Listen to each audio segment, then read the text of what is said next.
अस्सलाम वालेकुम व्यूअर्स, मैं हूं आपका होस्ट अब्दुर्रहमान और आज डिस्कस करेंगे चाइना की जानब से पाकिस्तान में अपनी फोर्सेस भेजने की बाज़ाब्ता दरख्वास्त मौसूल हुई है। जी हां, डॉन न्यूज़ में शाया होने वाली ताज़ा खबर के मुताबिक चाइना ने पाकिस्तानी हुकूमत को दरख्वास्त की है कि वो पाकिस्तान में मुकीम चाइनीज़ शहरियों की हिफाजत के लिए अपनी फोर्सेस भेजना चाहता है ताकि उनकी ज़िंदगियाँ महफूज बनाई जा सकें। पाकिस्तान में 50 से 70 हज़ार चाइनीज़ रहते हैं, यहाँ कारोबार करते हैं, फैक्ट्रियों में टेक्नीशियंस हैं, इंजीनियर्स हैं या मुख्तलिफ प्रोडक्ट्स के ऊपर काम कर रहे हैं। और हमारे यहाँ इस साल के अंदर उन पर 2 बड़े हमले हो चुके हैं। एक मार्च के महीने में हुआ था, दासू डैम के ऊपर काम करने वाले इंजीनियर्स हुए 5 के करीब वहाँ पर जाम भाग हुए थे। दूसरा खौफनाक हमला 6 अक्टूबर 2024 को हुआ जब चाइनीज़ इंजीनियर थाईलैंड में अपनी छुट्टियां मनाकर 1 माह बाद पाकिस्तान पहुंचे और जैसे ही कराची एयरपोर्ट से निकले तो BLA के एक दहशतगर्द ने खुदकुश हमला करके 2 लोगों को वहां पर शहीद किया। अब उसके बाद चाइनीज़ जो हैं वो सख्त ख़राब मूड में हैं और उनकी बात किसी हद तक जेन्युइन भी है। अगर हम CPEC के बाद चाइनीज़ पर होने वाले हमलों का जिक्र करें तो अब तक 2 दर्जन से ज़ायद चाइनीज़ इंजीनियर्स और अहम लोग पाकिस्तान में शहीद किए जा चुके हैं। हमारी तमाम हुकूमतें इन्हें प्रोटेक्ट करने के दावे तो बहुत करती हैं, लेकिन अभी तक कोई ऐसा लायामल नहीं बनाया गया जिसके तहत वाकई उन्हें पाकिस्तान में प्रोटेक्शन फील भी हो।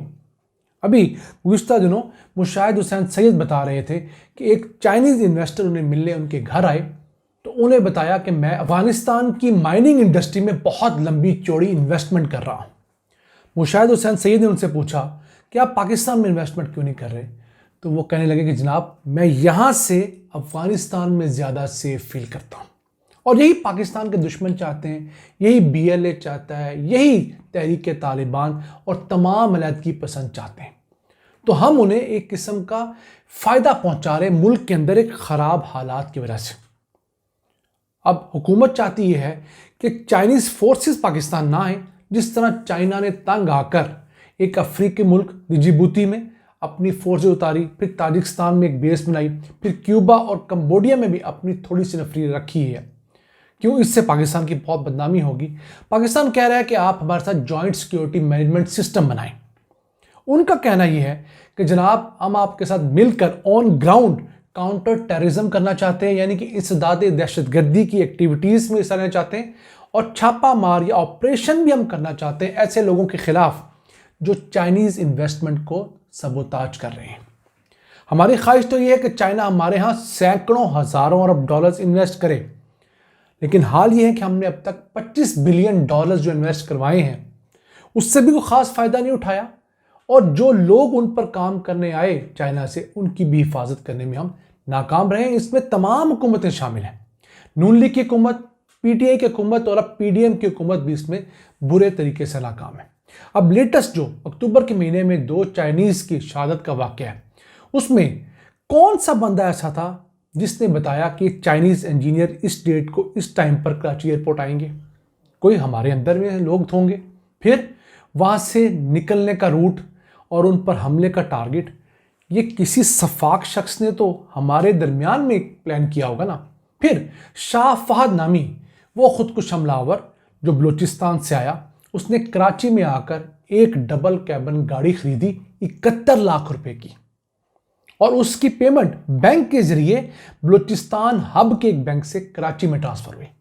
फिर वो ये गाड़ी लेकर वापस बलूचिस्तान गया, वहाँ इसमें गोला बारूद फिट करवाया गया और फिर 4 अक्टूबर को दोबारा कराची आया, यहाँ पर आके एक होटल में 2 दिन स्टे किया और एक खातून के साथ जिसका नाम गुलनिसा है फिरता रहा। पुलिस ने इस वजह से चेक नहीं किया कि जनाब ये एक फैमिली जा रही है, हालांकि यहाँ पर अगर स्कैनर्स लगे होते दुनिया भर में, जैसे गाड़ियों को, ट्रकों को स्कैन करने के लिए स्कैनर्स लगे होते, तो ये गाड़ी बहुत आसानी से डिटेक्ट की जा सकती थी। फिर उसे जिस रक्षा ड्राइवर ने सपोर्ट किया, जिस शख्स ने पैसे ट्रांसफ़र करने में सपोर्ट किया हब से यहाँ पर कराची, वो तमाम लोग पकड़े तो गए हैं। वो खातून भी पकड़ी गई है गुलनिसा, जो उसके साथ बैठकर इस मतलूबा ऑपरेशन को सरअंजाम देती रही, लेकिन एंड टाइम पे निकल गई। उस अकेले ने हमला किया। वो शख्स भी गिरफ्तार हुआ जिसने एयरपोर्ट की हदूद में खड़े होकर रेकी की थी। लेकिन یہ واقعہ اندر ہمارے صفوں میں موجود کالی بھیڑوں کے بغیر ممکن نہیں تھا۔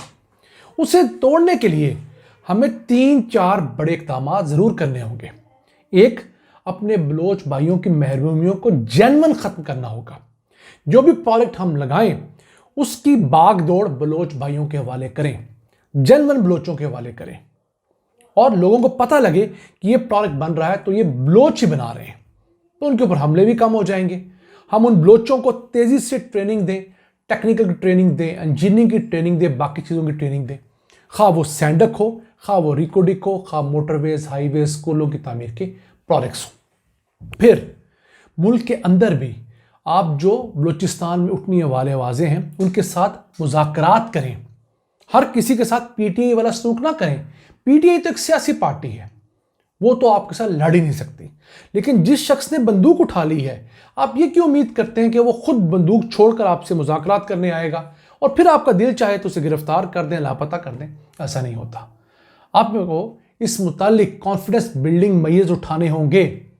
اس طرح کی آوازیں جن کی پھر بھی بلوچستان میں رسپیکٹ ہے، جیسے اختر جان مینگل جیسے لوگ، جن پر کچھ لوگ اعتماد کر سکتے ہیں، اگر انہیں مذاکرات میں ایک لیڈنگ رول دیا جائے، اختیارات دیے جائیں، ان بلوچوں کے ساتھ مذاکرات کر کے محبت سے انہیں سمجھایا جائے، تو یقین کیجئے آپریشن در آپریشن کے باوجود ہم جو ناکام ہو رہے ہیں یہ مذاکرات وہ کامیابی دلا سکتے ہیں۔ اصل پھڈا کیا ہے؟ بلوچوں کا پھڈا اختیارات اور وسائل کا ہے۔ آپ بھی چاہتے ہیں انہیں دیے، تو آپ اچھے طریقے سے نیگوسیشن کے ذریعے کیوں نہیں دینا چاہتے؟ پھر ہمارے ہاں جس طرح اپنے لوگوں کی جانوں کی قدر و قیمت نہیں ہے، اسی طرح ہم سمجھتے ہیں شاید چائنیز کے ہاں بھی ان کی جانوں کی قدر و قیمت نہیں ہے۔ اس متعلق ایک فضول سی بات گزشتہ دنوں ہمارے ڈپٹی وزیر اعظم اسحاق ڈار نے کہی ایک فورم کے اوپر، جس پر چائنیز سفیر نے احتجاج ریکارڈ کرایا۔ ہم نے اس پہ ایک ویڈیو کی تھی کہ اسحاق ڈار نے کہا چائنیز صدر نے پاکستان کو کنوے کیا ہے کہ کسی اور ملک میں اگر چائنیز شہریوں پر حملہ ہو تو ہم انویسٹمنٹ نہیں کرتے، لیکن پاکستان اس سے مستثنا ہے۔ تو چائنیز سفیر نے اسی موقع کے اوپر کہا کہ جناب ایسی بات ہرگز نہیں ہے، چائنیز صدر کے نزدیک آج بھی اپنے شہریوں کی حفاظت سب سے اہم ہے۔ ان کے 2 درجن شہری بھی صرف پاکستان میں جاں بحق ہوئے ہیں، تو صدر تک انوالو ہے۔ اور ہمارا حال کیا ہے کہ ہم نے دہشت گردی خلاف جنگ میں کچھ 70-80 ہزار شہری شہید کروائے اور ان کا کوئی ریٹ نہیں لگا، ان کا پوچھنے والا کوئی نہیں تھا۔ بدقسمتی دیکھیے، ریٹ میں اس لیے کہہ رہا ہوں کہ خدا نہ خواستہ اگر ہم ان کی دیت بھی ادا کرتے تو وہ بھی کھربوں روپیہ ہوتی۔ پھر جو لاکھوں لوگ ہمارے ہاں ہاتھ پاؤں سے معذور ہوئے ان کا کون ذمہ دار ہے؟ یہ 2 بلین اگر ہم امریکہ کو دیتے تو یقین کیجئے ہم ان سے اربوں ڈالرز لے کر ان خاندانوں کو بہتر مستقبل دے سکتے تھے۔ اس کے ساتھ ساتھ سننے میں آ رہا ہے کہ وزیر اعلیٰ پنجاب نے بھی کوئی ایسی بات کی ہے جس سے چائنیز بہت اوفینڈ ہوئے ہیں۔